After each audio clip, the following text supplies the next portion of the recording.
Right, continuing our discussions on collectability, I thought this was pretty interesting to go over, examine, and discuss. So I have a buy list here. And this buy list I did show off in a previous video discussing collectability.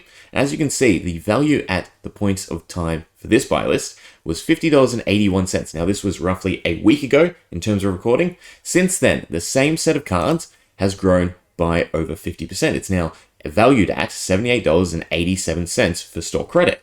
That is quite the dramatic growth for roughly 1 week. Now, fortunately for me, Good Games had some issues with their buy list, with Binder POS, the little company up here. You can sort of see half of their logo. And fortunately, that has netted me $28 extra for the buy list that I'm going to submit of my extra cards that we've been pulling from our little box openings. But it is just really worth noting that the rationale for this is Baltimore. So the wonderful event at Baltimore has sparked an increased interest in the game. And this is really important because it directly reflects how important the state of play is to the collectability of Flesh and Blood. Now, for most games, you'd think that's a given. If cards are playable, they're desired, and therefore they're worth more. But the simple fact is, for the majority of modern games, state of play does impact price, but it is not the main factor. Whereas for Flesh and Blood, it is one of the major factors outside of the historic sets for card value. Okay, so all the damage done to, say, Monarch, Tales, and Everfest, if those cards see play, then they're more desired and their prices re-increase.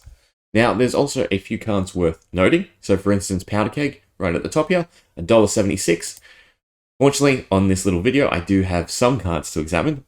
Unfortunately, though, I didn't make any recordings or take any screenshots of the whole list. But as we can see, Powder Keg jumped from 129 in terms of the buy list to 176. And why it's important to think of this in terms of the buy list is the buy list is essentially the final step.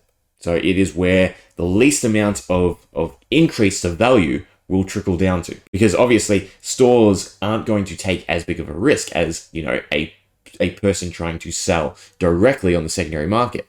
But we can see Powder Keg increased by, around 50 cents.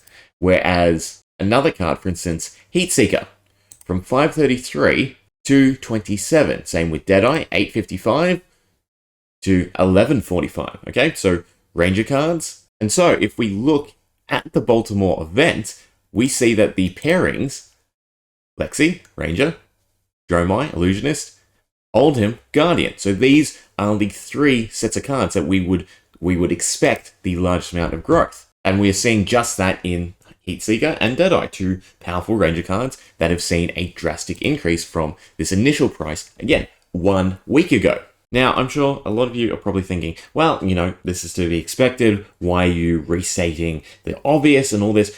It's just really important to get across how impactful this state of play is to Flesh and Blood. It is far more significant than any other game, and it really cements the fact that we are at the point where the entire backbone of Flesh and Blood isn't its printing, isn't its collectability. It is the community and their cherishment and their actual playing of this wonderful game. And to see that reflected healthily in the growth and the value within the secondary market is just a wonderful thing to see. That said, now it gets better for me because, well, Good Games wants a lot more cards from Flesh and Blood. So I'm going to flesh out the buy list and then I'm probably going to pull apart more of my MTG, seeing as I want to stock up and be prepared for Dusk Till Dawn orders. Well, another disappointing turnout for MTG. Just really not desired that much here by Good Games.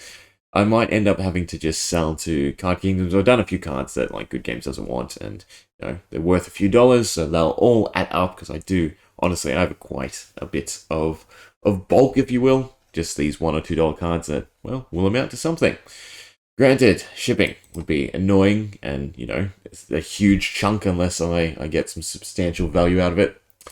That said, I do have one final set of cards, another deck that I am disassembling. So I think I will go through and see if there's some value I can ascertain from piecing that apart.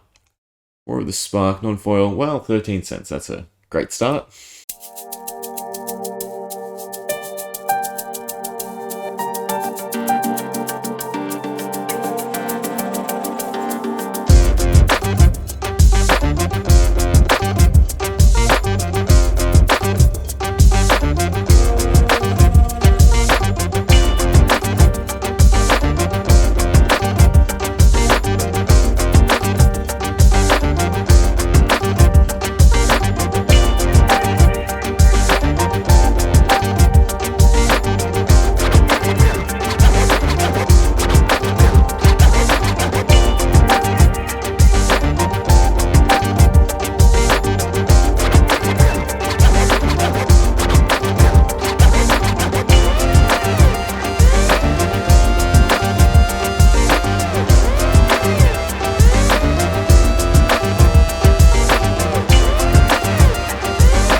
Right, that's not bad at all. So, I pulled apart a novelty black, mono black MTG deck, and we're up to $722.54 in store credit, which is pretty good. It's what, almost 2 cases of Dusk Till Dawn, so I'm pretty happy with that. 1 deck for 2 cases of boxes to open.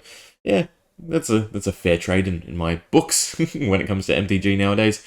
Okay, anyone interested, the deck was a rat colony mono black deck, where obviously the objective is to flood the board with rats, but also had a side win condition, if you will, where if you got, X copies of a card in your graveyard, I believe it is, you win or you deal X damage, something like that. It had a draw mechanic, whereas if you filled your graveyard or drawed into X cards, it had a insta-win condition. I don't think they want the cards because it was a novelty, so I don't think they're on the list anywhere here. But yeah, anyway, I'm done with MTG. I don't play anymore, so, if I can re-assimilate, yeah, we'll go with re-assimilate some of the value of these cards, well, I might as well. And, it's a good day where you can take cards you've opened in the past and use them to get cards in the future. Because again, I enjoy the hobby of opening boxes and collecting to some degree, but more it's the sorting and the therapeutic nature of the organization that draws me to card games and collectibles. Right, I'm going to scrounge around to see if there's anything else I can add to bump this up and maybe get to that actual 2 case mark. I think they're going for $4.60 here in Australia for a case, so was that $115 a box, which if you convert it to US is really good given the the recommended MSRP, even minus the, I think US and Canada get like 20% off, or it's recommended that the minimum price be at most 20% off of the recommended. Okay, so I scrounged through some of my other loose singles, and we got an extra 80 bucks out of it. So fairly decent. Not quite enough for the 2 cases, so $9.20 it would be, right? But hey, 120 out of pocket, or 113 is pretty decent, and I can enjoy a fair bit of the new set coming out in 2 months, month and a half at this point.